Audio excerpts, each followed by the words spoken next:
अभी पिछले 2 दिनों से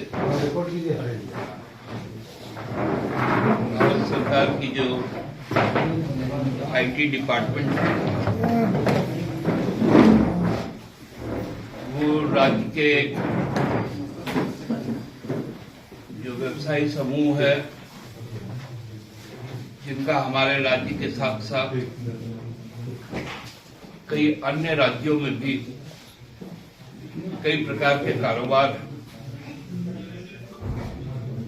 उस पर इनकम टैक्स विभाग ने छापा मारा है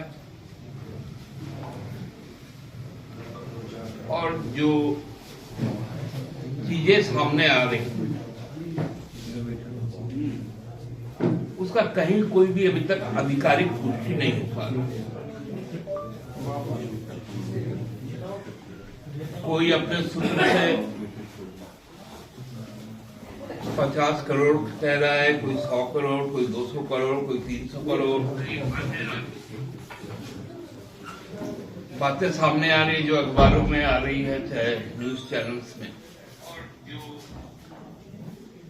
कि आपके नोट गिनने की जो मशीन है वो जल जा रही है, खराब हो जा रही है, बदली जा रही है।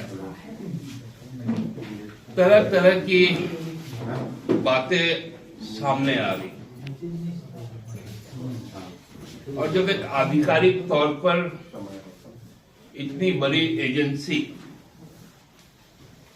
जब तक कोई बयान ना दे, कोई पुष्टि ना करे,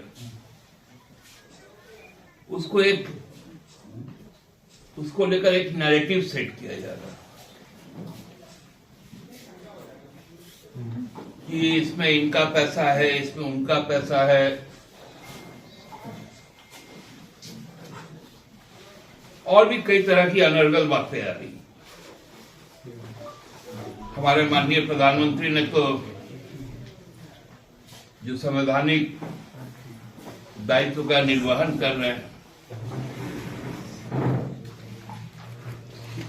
और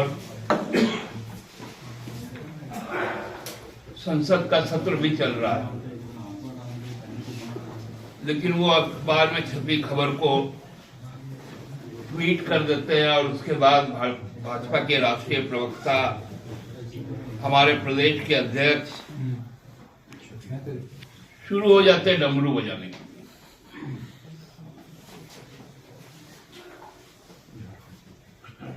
क्या इन लोगों का समझ है हमको तो नहीं मालूम। आयकर ने एक समूह को जांच के दायरे में लाया है, लेकिन उसको एक राजनीतिक रंग भी दिया जा रहा है। आप लोगों को याद होगा कि मध्य प्रदेश के एक रैली में माननीय प्रधानमंत्री जी ने कहा था कि जो 70,000 करोड़ का जो आसामी है, जो 14,000 करोड़ की संपत्ति जिसकी अटैच है, वो अजित पवार, वो प्रफुल्ल पटेल, भाजपा कहती थी कि इनको चेक की फिशिंग करवाएंगे, वो डिप्टी सीएम बन जाते हैं और प्रधानमंत्री जी उस पर ट्वीट नहीं करते।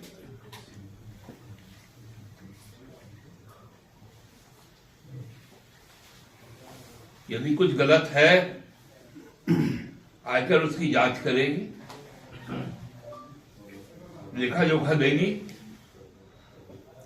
और लेखा जोखा कोई भाजपा के राष्ट्रीय मुख्यालय से या यहाँ के प्रदेश मुख्यालय से तो नहीं देगी। तो इनको पेट में क्यों दर्द हो रहा है? जिनसे सवाल किए जाएंगे वो जवाब देंगे। हमको तो लगता है कि बाबूलाल जी और भाजपा के राष्ट्रीय प्रवक्ता कभी ये साहू परिवार के कभी मुनीम हुआ करते थे। और उनकी नौकरी चली गई तो खीस में अपने मालिक को इस तरह की बात कर। बाबूलाल जी को मालूम चल गया कि किसका किसका पैसा है, क्योंकि जब वो काम करते थे साहू परिवार में, तब शायद वो पैसा का लेन देन करते होंगे।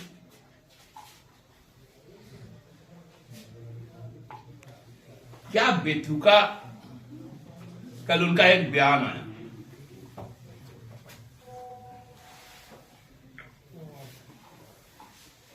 लग रहा है कि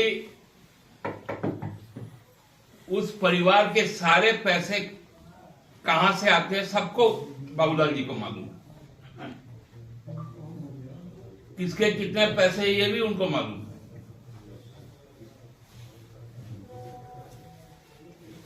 बोलते हैं कि मुख्यमंत्री को इस्तीफा देना चाहिए।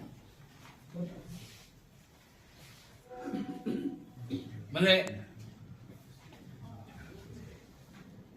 अब तो बाबूलाल जी को बोलना चाहिए कि प्रधानमंत्री जी को भी इस्तीफा देना चाहिए। क्यों शरद पवार उनके साथ है, क्यों प्रफुल्ल पटेल उनके साथ है, क्यों नरेंद्र तोमर उनके साथ है, क्यों मेहुल भाई बाहर भागे, नीरव मोदी बाहर भागे, विजय मल्ल्या बाहर भागे, ललित मोदी बाहर भागे।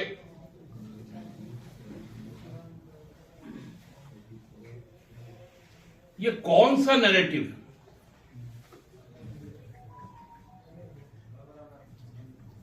अरे जिसमें जिसका पैसा आप कह रहे हैं,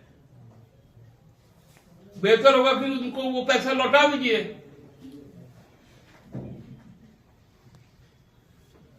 वो लोग अपना हिसाब देते रहेंगे।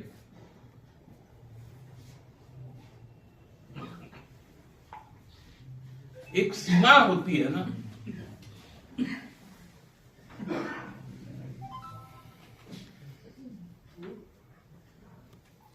बहुत सारे ऐसे इनकम टैक्स के रेड हुए,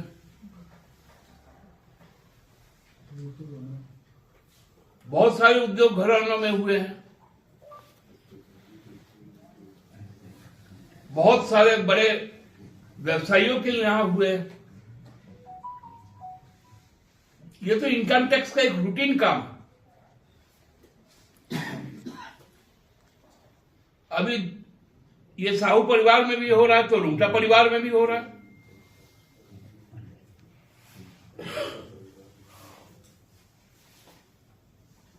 उसको लेकर कोई चर्चा नहीं, लेकिन इस परिवार के एक व्यक्ति चूंकि एक राजनीतिक दल के साथ है तो उसको लेकर हाइप होगा। तो रुंगटा के यहां से जो पकड़ में आ रहा है बाबूलाल जी, उसमें किसका किसका पैसा है? और ये जो हिसाब आप दे रहे हैं, कई राजनीतिक दलों का दे रहे हैं, किसी व्यक्ति का दे रहे हैं, इसका आधार क्या है? और यदि आधार नहीं है आपके पास तो आपको शर्म आनी चाहिए।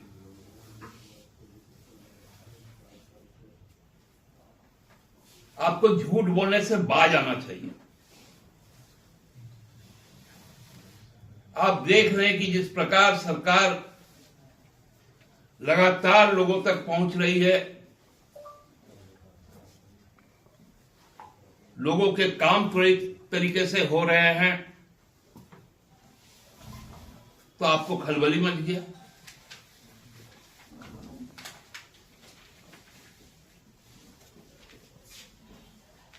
इस तरह की बातें कोई राष्ट्रीय पार्टी का जिम्मेवार पदाधिकारी करे तो ये बहुत ही अशोभनीय है। इसी प्रकार ईडी के समय में भी हम लोग देखते थे, सूत्र बताते हैं, ईडी कुछ बताती ही नहीं। इनकम टैक्स अभी तक कुछ बताया ही नहीं।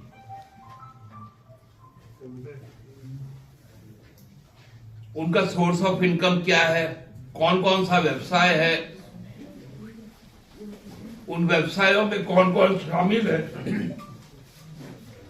ये बातें तो आई ही नहीं। केवल और केवल एक धुआं उड़ाओ ताकि जो मच्छर है, जो भाजपा के कारनामे हैं, वो छुप जाए।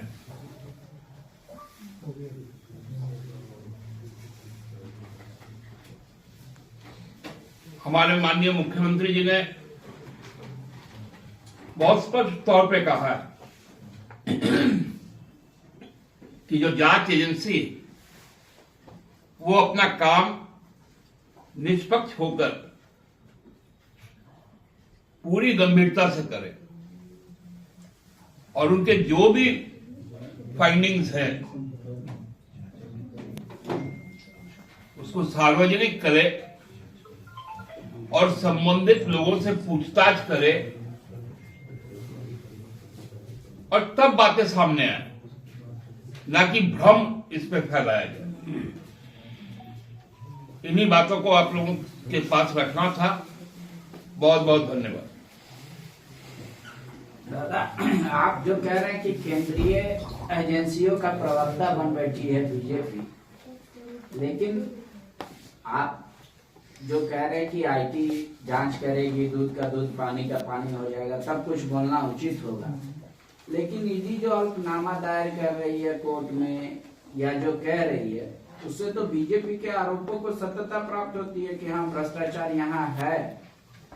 तो पांडे जी, यही तो हम लोग बार बार कहते हैं कि स्क्रिप्ट लिखा जाता है भाजपा के दफ्तर में और कार्रवाई करवाई जाती है केंद्रीय एजेंसियों से। आप ही के बात को मैं सत्य मानता हूं कि सरकार को अपदस्थ करने की जो कोशिश है राजनीतिक ना होकर एजेंसियों के माध्यम से हो रही है और उसकी स्क्रिप्ट लिखी जा रही है भाजपा के मुख्यालय में, चाहे वो दीनदयाल उपाध्याय मार्ग हो, चाहे बिरसा मुंडा राजपथ। लेकिन एक के बाद एक कांग्रेस जिस तरीके से, कांग्रेस से जुड़े नेता लोग जो एजेंसियों के इस पर चढ़ रहे हैं, उनके घर से कुछ ना कुछ तो बरामद हो रहा है दादा। तो जो भाजपा भ्रष्टाचार का बता रही है कि दूसरा नाम ही है कांग्रेस, वैसा आप मानते हैं कि नहीं? मैं तो कोशिश करूंगा कि मैं सोमवार को हमारे जो रिम्स का जो नेत्र विभाग है उनसे अनुरोध करेंगे कि आपका नेत्रों का समुचित इलाज करवाए, क्योंकि मेरे पीछे जो बैनर आप देख रहे हैं वो जेएमएम का है, कांग्रेस का नहीं। आप लोग एक ही अलायंस में हैं, विचारधारा एक ही, तभी एक साथ। तो ये सवाल आप बीजेपी से कीजिए ना, एनसीपी के बारे में, अजीत पवार के बारे में। ठीक।